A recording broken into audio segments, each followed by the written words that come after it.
Salut et bienvenue dans The Root of All Real Estate. Avec moi, Étienne Mellor, propriétaire de 3 agences immobilières. Avec plus de 20 ans d'expérience et plus de 20 millions de dollars de chiffre d'affaires chaque année, je suis super content de vous avoir avec nous aujourd'hui. Que vous soyez un agent immobilier, un entrepreneur ou juste curieux, vous allez trouver quelque chose qui vous parle ici.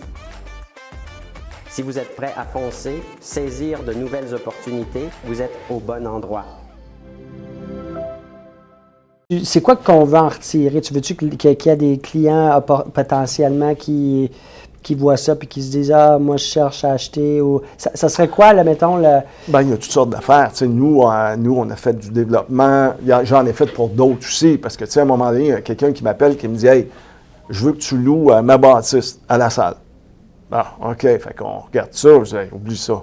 Pourquoi? Tu ne vas jamais louer ça. » Bien, parce que ça, c'est comme ils se sont ramassés sur une rue secondaire. Il y était un temps où il était super bien placé, mais dans le temps, ça s'est déplacé. Tout s'est déplacé, donc ils sont plus...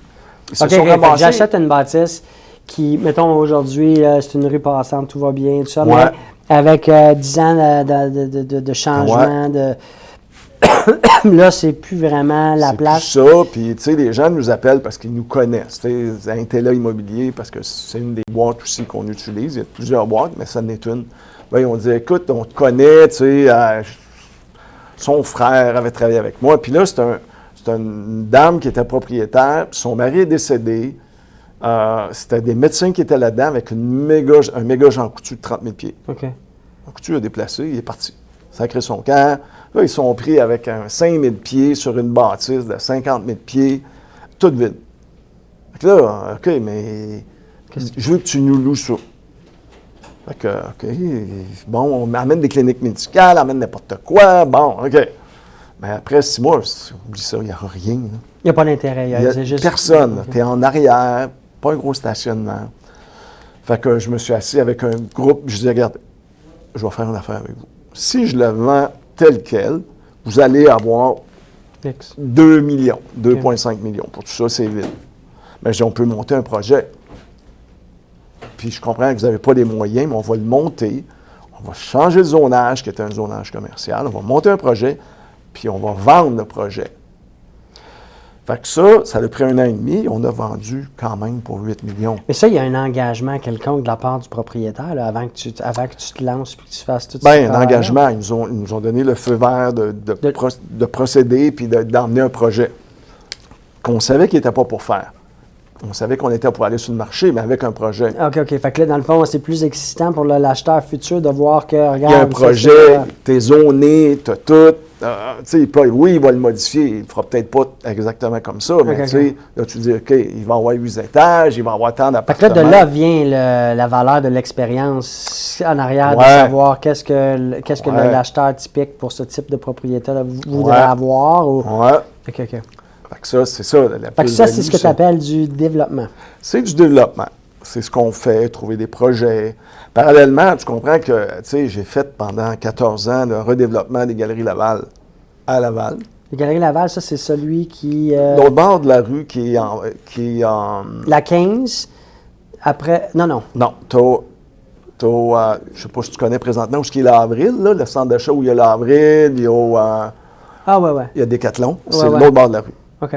L'autre côté de la rue, qui est, si tu veux, où il y a le Home Depot, il y a une tour à bureau que j'ai faite. On a tout redéveloppé le centre d'achat au complet. Écoute, c'était des bars, c'était toutes sortes d'affaires. C'était un ancien centre qui appartenait à Tony Accurso. Puis le fonds, ils ont eu une obligation d'acheter parce qu'ils garantissaient l'hypothèque. Une histoire avec Cadabran. Ils se sont ramassés avec ce centre d'achat-là à moitié vide, tout croche. Et moi, j'ai embauché du personnel, j'ai redéveloppé le centre au complet. Puis ça a pris un certain nombre de temps. Ça a pris du temps parce que, c'est quand même 1 million de pieds carrés. Là. Puis là, toi, quand tu fais ces affaires-là, est-ce que parce que tu es propriétaire, tu as des parts dans certains... Est-ce que tu... Là, peut-être que je vais trop dans ton truc. Non. Mais est-ce que tu négocies... OK, je vais travailler sur un projet comme ça, mais je veux un certain pourcentage de what's the word? Profit. De propriété. What the hell's the word? Équité. L'équité dans la... Ben, c'est parce que des clients comme ça, tu n'auras jamais ça. C'est pas une façon d'aller construire pas un avec portfolio? le fond. Pas avec le fond. Il y a des clients comme ça qui ne vont jamais le donner. Ils vont te payer, mais ils ne donneront pas ils vont pas te donner un pourcentage. Okay. Ça n'arrivera pas. Okay. Fait que c'est toi de choisir. Je vais être payé plus cher ou bien je ne prendrai pas le mandat, mais ils ne vont jamais te donner.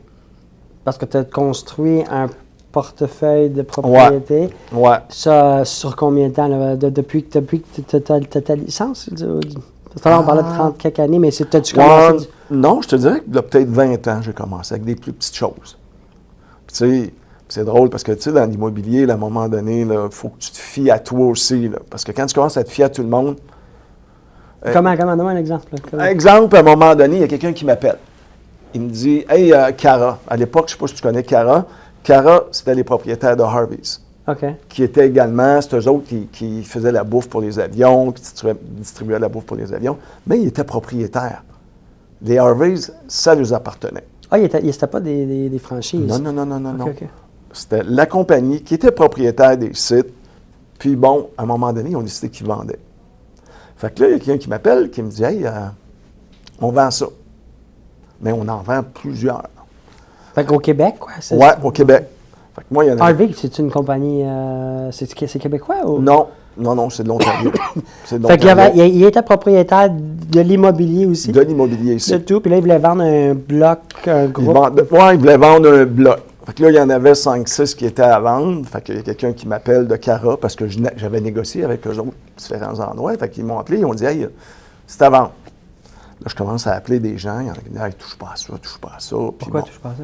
Ah, je sais pas. Parce que, en général, les gens qui disent « touche pas à ça », c'est des gens qui en ont pas.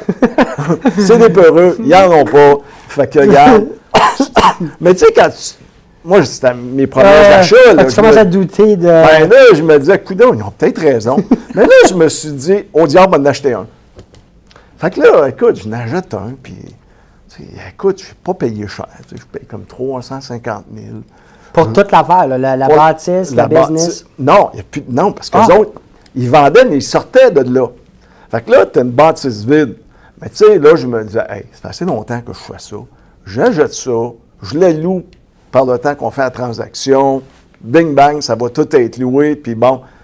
Fait que c'est ce qui est arrivé. Fait que ça, c'était une de tes... Oui, ça, c'était mon premier. Fait que là, écoute, j'ai loué ça, moi, à une chaîne. Écoute, c'était le groupe MTY, je ne sais pas si c'est comme plein de restaurants. Fait que je connaissais le propriétaire en plus. Fait qu'il dit, oui. Fait qu'on signe un deal avant même que j'achète. Fait que moi, je vais à la banque, elle me dit, ben oui, écoute, on te prête tout l'argent, qu'est-ce que tu veux, n'importe quoi. Fait que j'achète ça, mais là, entre-temps, les autres se sont vendus parce que là, moi, je m'étais fié à quelqu'un qui n'avait pas. Fait qu'il me disait, achète pas ça. Et moi, écoute, là, je me disais. Sinon, tu aurais pu avoir toutes. Parce que ça ne m'a rien coûté. Je n'ai pas sorti d'argent.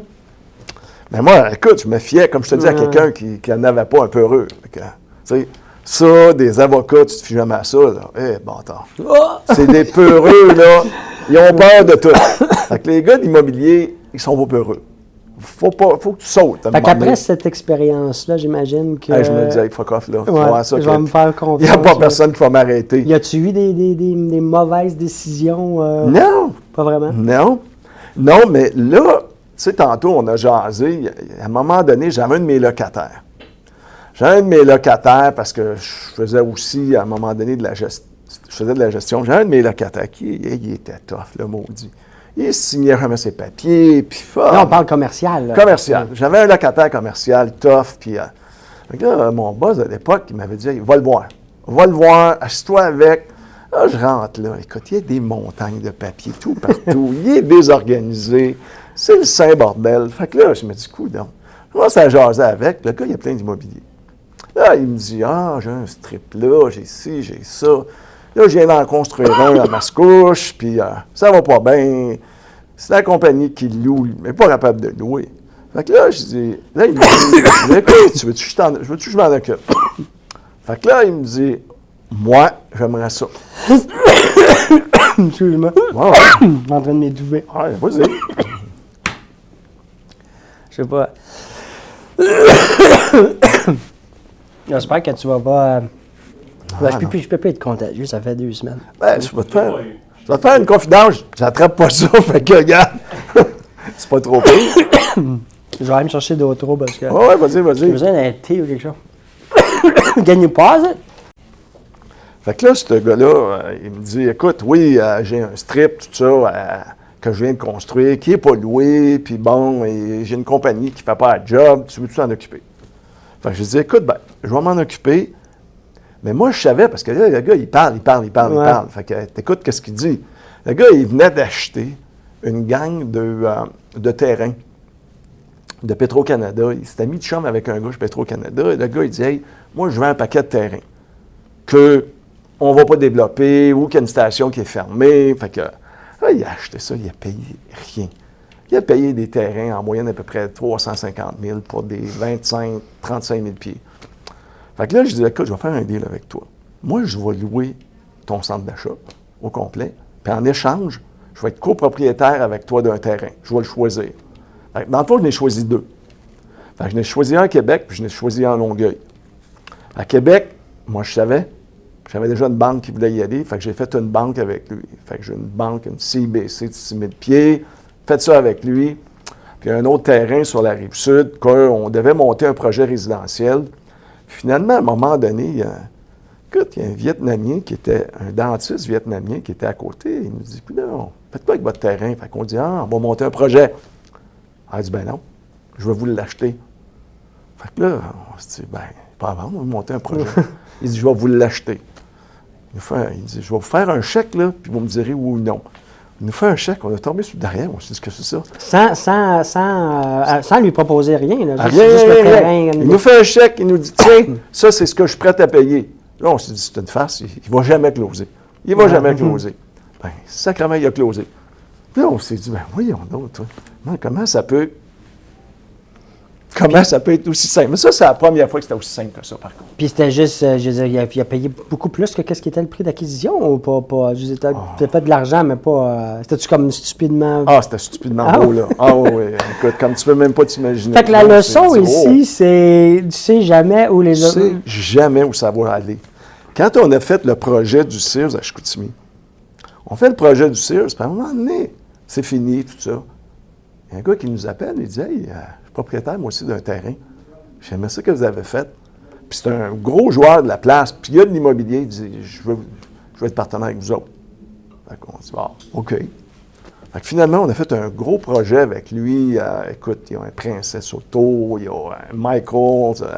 Écoute, un gros projet là, de 100 quelques mille pieds, 125, 150 000 pieds. Mais tu dois être bien entouré d'une bonne équipe, là, parce que...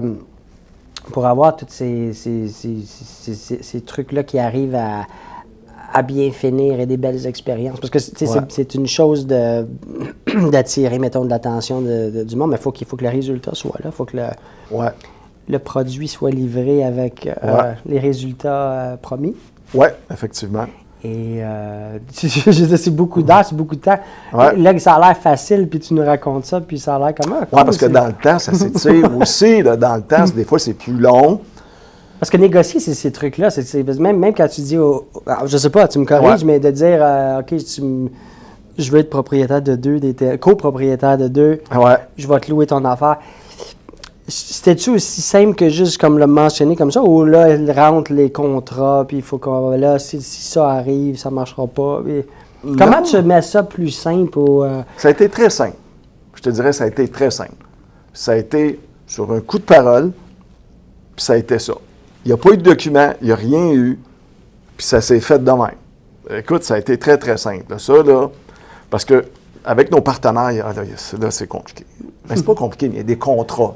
Parce que c'est des REIT, puis bon, écoute, tu sais, à un moment donné, je disais à mon associé Dominique, je dis, pourquoi on vient de vendre nos enfants, nous autres? On signait tellement de documents, on les regardait même plus, il y en avait trop. Non, mais quand ça vient à des REITs, parce que là, il faut protéger tous les investisseurs. Là, tu as de la documentation, c'est quasiment une bible, tu signes. Puis tu as l'autre sur l'autre bord que lui, tu n'as jamais rien signé, puis... Regarde, ça s'est fait très facile. Tu devrais écrire un livre sur toutes ces expériences-là. Non, mais je donne la formation au Collège Montréal aussi. OK, sur le commercial. Oui, une fois par mois, je vais passer une journée avec eux autres, je leur donne la formation, là, ils me posent des questions. Comment on calcule les ratios? Comment on fait ci? Puis Comment on fait ça? Moi, je m'imagine en tant qu'étudiant, ça doit être le fun parce que tu peux arriver avec des histoires et des scénarios concrets. C'est pas juste du théorique, c'est de la vraie expérience. Tu quoi? Tu as des expériences aussi de gens qui arrivent de d'autres pays, qui ont des expériences, qui me disent, ben nous autres, on faisait ça de telle manière chez nous. Là, on se dit, OK, on n'a pas vu ça comme ça. Mais c'est super enrichissant, super intéressant. Mais toi, tu t'es lancé dans l'enseignement parce que tu voulais... Parce que c'était notre locataire. Puis ils m'ont demandé, on aurait besoin d'aide. Parce qu'on a de la théorie, mais on n'a pas de la pratique. Puis moi, je me rendais compte que malheureusement, souvent, la théorie était dans le champ. C'est pas comme ça que ça marchait. Okay. Là, le professeur me posait des questions, puis il me disait, oui, mais dans les livres, c'est le même. Je comprends, là, mais en vraie vie, ça fait 30 ans que je fais ça, on fait pas ça, là.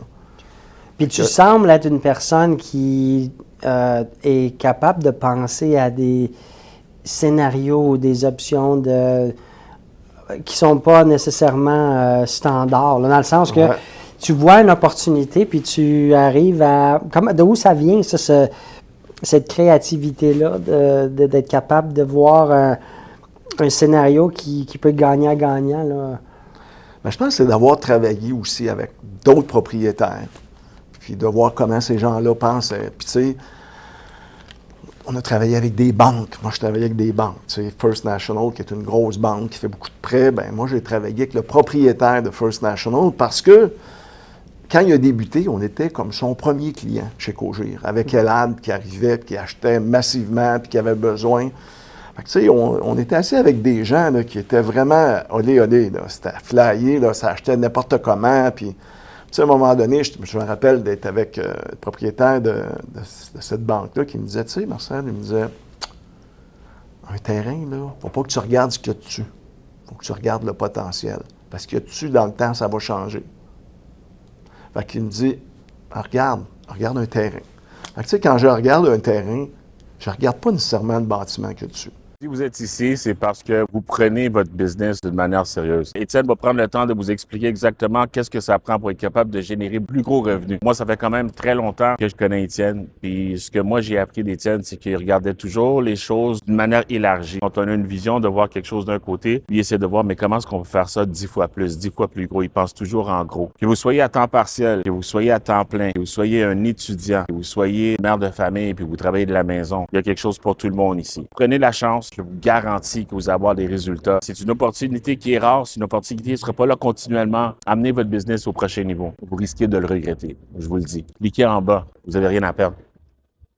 Je regarde le potentiel, je regarde ce qui est alentour, je me dis, qu'est-ce que je peux faire avec ça? Tu sais, à un moment donné, j'ai acheté un terrain à Terrebonne qui n'était pas tellement grand.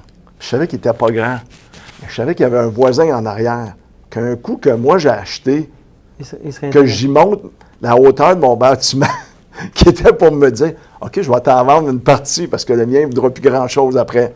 Fait que, il m'a vendu une partie de son terrain, que j'ai quand même payé pas trop cher.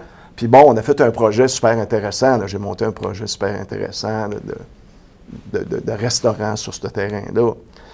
Mais tu sais, c'est toutes sortes de gens, puis c'est des gens d'expérience. Écoute, il y a un gars à Montréal, René Lépine, qui a fait beaucoup d'immobilier à Montréal, là, des gros buildings, René.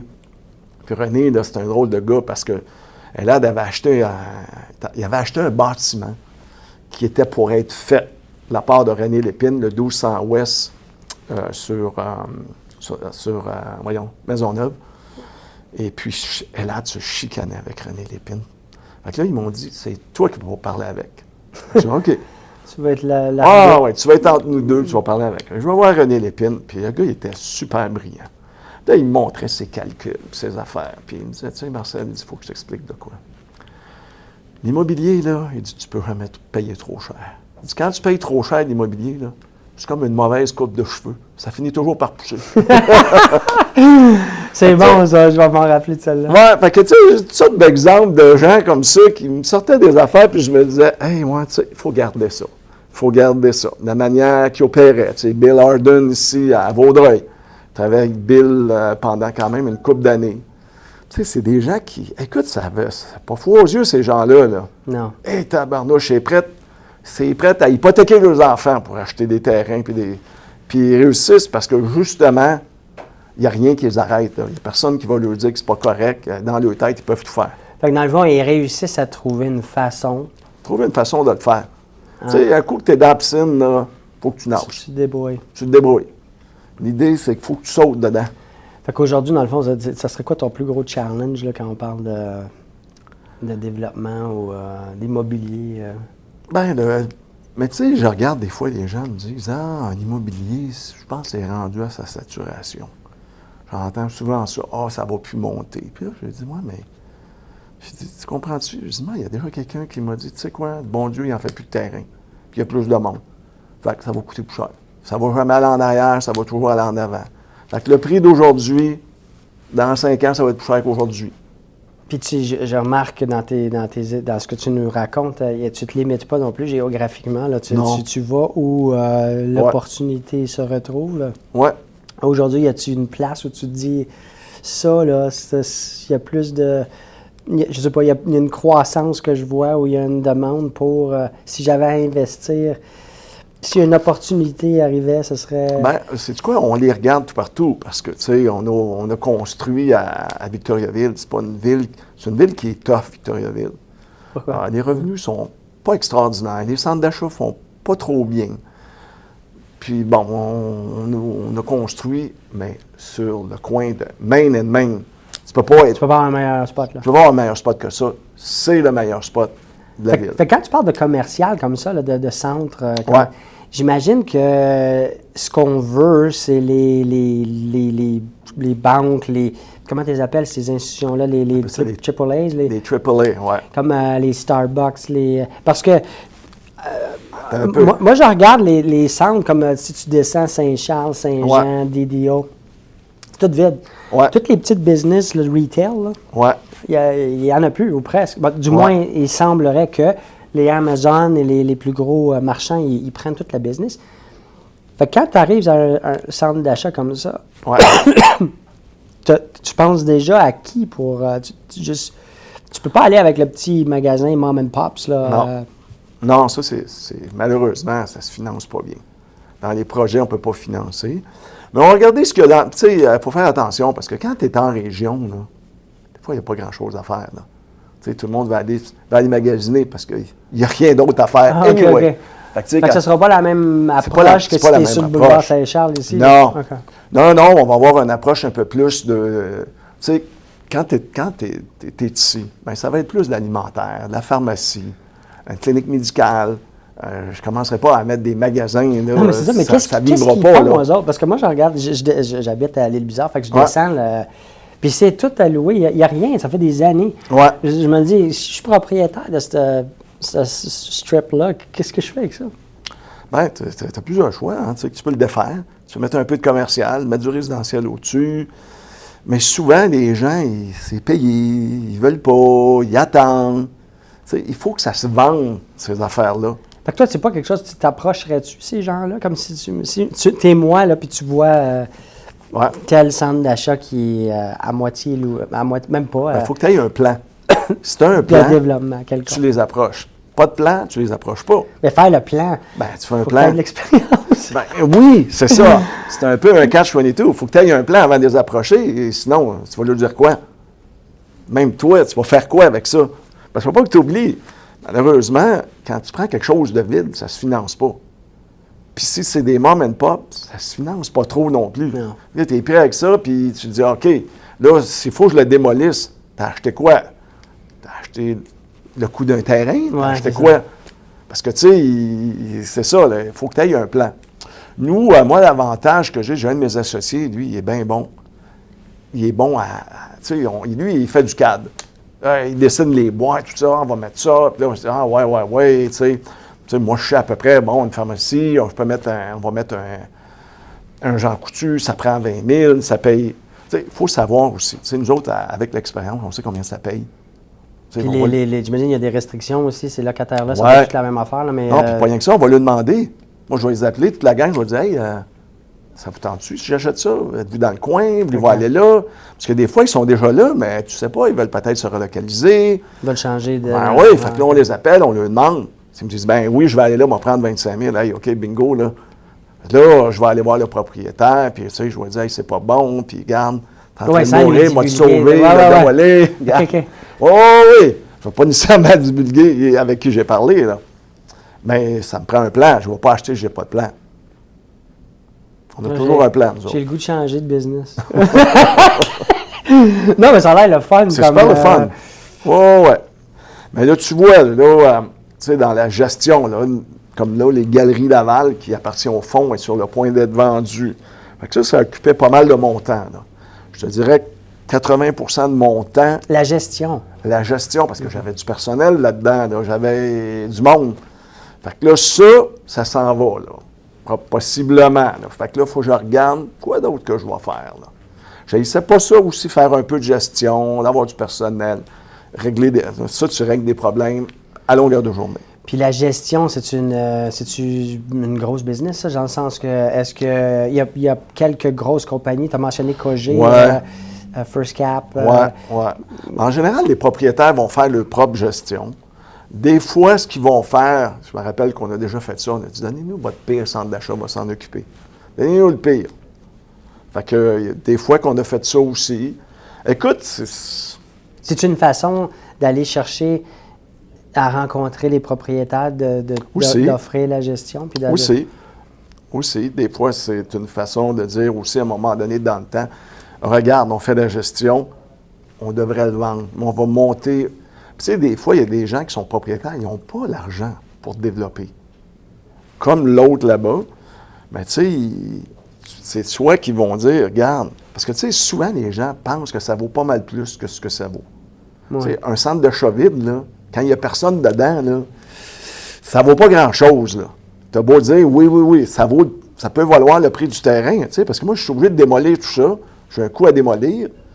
Mais souvent, ça vaut quoi? Ça vaut pas grand-chose. Ben non, ça vaut le prix du terrain. Ça vaut le prix du terrain. Fait que ça, c'est pas tous les propriétaires. Des fois, t'en as, ils ont un attachement, puis ils disent, non, ça vaut cher, regarde, tu vas aller chercher quelqu'un, puis tout ça.